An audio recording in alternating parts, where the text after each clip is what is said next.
it all right. Week 37. Week 37. Yep. Awesome. That was off to Southwest Rocks. Southwest Rocks were beautiful, weren't they? I really liked that. It was, so we stayed at Trial Bay Jail, just underneath the jail. The funny thing about the east coast of Australia that I've noticed is all the jails everywhere in you prime go. locations. Well, Europe has their castles and cathedrals, and Australia has jails. Yeah, exactly. Yeah, we've got some of the nicest guess we are jails. a convict. Well, yeah, we've got some of the nicest jails in the world. An Aboriginal country, obviously, but then sadly a convict country. Yeah, for the small part of Australian history that is the white part. Yeah, has, the most well-known part. Yeah. So, but yeah, from that point when we first sailed over, it was only a couple of hundred years ago. Jails. Yeah, and they're everywhere. So you could do the jail tour of Australia all around. That's right. Anyway, so yes, we do. So Trial Bay Jail was so that was built in around 1886, I think, and it was built so that the prisoners could come up there before they were getting rehabilitated to go out back into the world to work, and so they were really brought up to build the breakwater because they wanted to use it for shipping as a main shipping port. And to try and do that, they had to try and hold back the sea. And it's fair to say they took it on, and for years, like many years, tried to build this breakwater, and the sea just kept smashing it. Not that many years, like 16 years or something. It's a long time. When you're trying to build a breakwater, I guess. Yeah. And then they also used the jail for interning German prisoners of war during World War I. as a camp. Not prisoners of war. Not prisoners. No. Germans living in Australia. Because there was this whole paranoid fear that anyone that's originally from, Germany or Austria or anything like that was a spy or could be a spy. So then they were taken away from family. They kept the men there, didn't they? And the women were kept somewhere else, women and children. So, pretty harsh conditions. Like the whole time of the war, it's just absurd. Pretty harsh jail to be kept in. So it was an interesting to walk around. You can wander around. They call it ruins, but it's actually quite well intact. It doesn't have a roof, but the ceiling. When they shut it down, they came in and removed parts, and people could take parts away, I think, and resell it and recycle. So they got rid of the roofing structures. And the walls, the big bluestone walls and that, massive. And it's really impressive. And it's full of the grounds are full of kangaroos and that sort of thing. So it's really nice. And also Southwest Rocks, we had the best sunset. Yeah, had some really beautiful sunsets. Absolutely beautiful. With these strange colours in the sky and like almost fingers coming up out of the sun. Out of the sun, which I've never seen sun rays like that. And over the breakwater too, so the breakwater wall, which is a partially built breakwater wall. It's still there, big rocks and that, but so it was beautiful spot, and there's a lot of surfers surfing around there. I think the breakwater is a good spot for trying to catch a wave off. So nice beach too. Yeah, nice beach. You had a chat with the kangaroo, came right up to you. Was that? Yeah, that's right. Yeah, he did. He had something. I felt like he had something to say. Yeah, but in the end, didn't really say it. I thought it could have been Skippy. Yeah, well, probably. I don't know how long kangaroos live for, but probably not that long. You'd have been old by now. Quite old. Very old. But then we did it, and so we stayed out at Southwest Rocks, which is a little way out, and it's sort of closer to the lighthouse out there. So then we decided to do a trip into town, didn't we? So we went into town and just basically had a beer at the pub and had a wander around. Had some lunch. That was the town's really nice, and there is a campground that's right on the water there.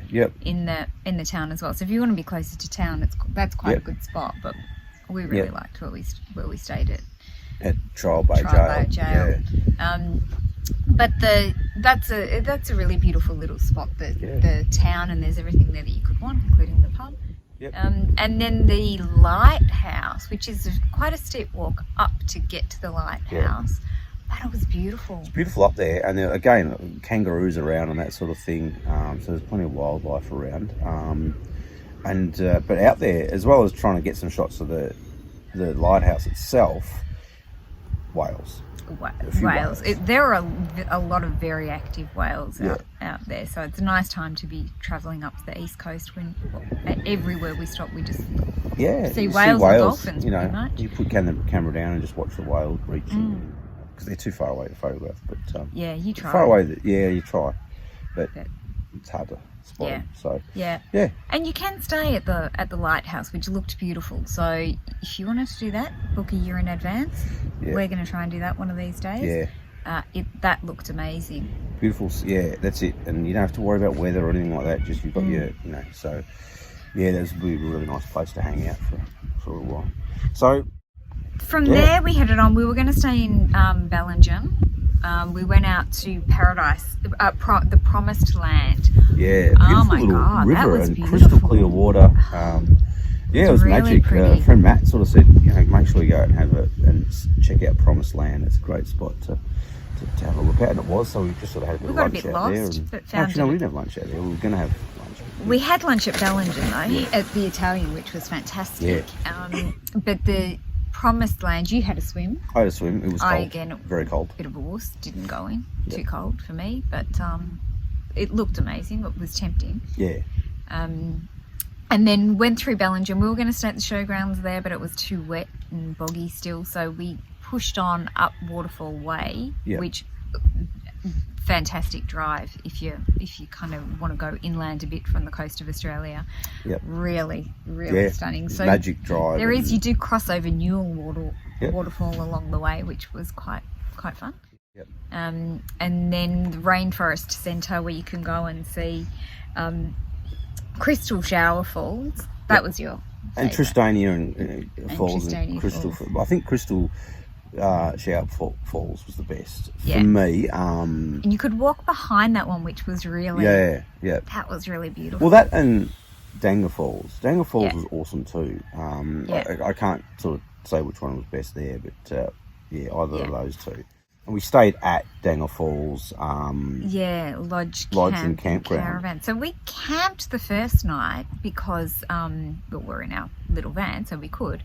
And you're on top of this hill with stunning views across the valleys. It's very green up there, as you'd expect. And it's right next to Danga Falls. So literally, you just go through a little gate, and you can hike to the Danga Falls. Well, hike. You can walk it's 50 not even meters, far. 100 meters up to the lookout, or then you can do sort of a 300 or 400 meter walk down into the valley and see the falls at ground level. And it was just beautiful, wasn't it? Yeah, it was beautiful. But great location. The second night, you got a warning, didn't you? I got a warning on my phone. A wind warning. 90-kilometre winds, and we all know how much I love the wind. So that's throw the world into panic. That through chaos. Well, they said you can't leave anything outside. And no, it's Don't fair be enough. in your cars. And because there's been so much water, trees will be falling down. So, of course, I freaked out a little bit. Spoke to the owner of, or Shauna, who was the manager at the lodge, who said, yes, we can move inside the lodge. And wasn't that just nice? It was great. Well, just to have walls around us for that, because as much as I take the mickey, it was windy. Like 120-kilometre winds. Yeah, and the lull in the winds. So then it wasn't the gusts. It was like 80 to 90 kilometres an hour. It was. I've not seen wind like it. Was unbelievable. And and according to the bureau, it was basically right across New South Wales. It was just. I have never seen anything quite like that. And when we drove from there the next day, we were going to. We were heading further up. And we headed out of there, further north. The coast. It was like a hurricane.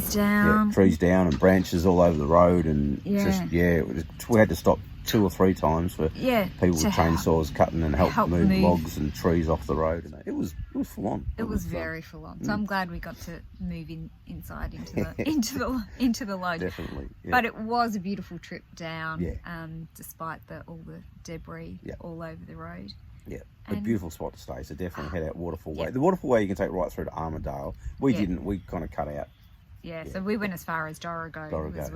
Was where we stayed, and that was a really cute little town as well. Nice little cafes and cafe bookshop, which I love. So really nice. And that is week 37. All right, cheers. All right, see ya. next Bye. week. Bye.